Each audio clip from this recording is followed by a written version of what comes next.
Imran Khan KPK के पार्लिमानी अरकान से खिताब कर रहे थे। आइए आपको सुनाते हैं।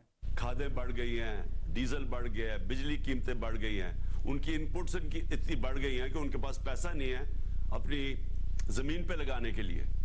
तो लिहाजा जिधर से हम छोड़ के गए थे और जिधर ये पहुंच गया, जिधर पाकिस्तान को इन्होंने पहुंचा लिया है, वो इससे सिर्फ निकलने का एक तरीका है, और वो मैं अब से नहीं 7 महीने से कह रहा हूं, साफ और शफाफ इलेक्शन।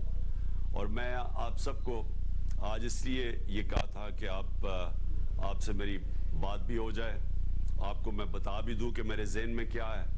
और मैं ये समझता हूं कि आप सबको अब तैयारी करनी चाहिए इलेक्शंस की। सारों को अपने MNAs, अपने MPs, आपको अपने अपने हलकों में निकल जाना चाहिए अब। और आपकी तैयारी सिर्फ ख़ास तौर पे MPs के, लेकिन मुझे लगता है कि जनरल इलेक्शन की तरफ हम जा रहे हैं। नामुमकिन है कि अगर 66% पाकिस्तान में इलेक्शन हो रहा है तो उसके बाद जनरल इलेक्शन को रोक सकते हैं ये। तो हम सारों को अब कोशिश अपने हलकों में तैयारी कर लेनी चाहिए इलेक्शन की। और हमने सिर्फ इनको ये कहा हुआ है कि अगर आप बात करना चाहते हैं जनरल इलेक्शन की डेट देने में तो हम बात करेंगे, नहीं तो हम अनकरीब अनाउंस कर देंगे अपनी असेंबलीज डिसॉल्व करके इलेक्शंस।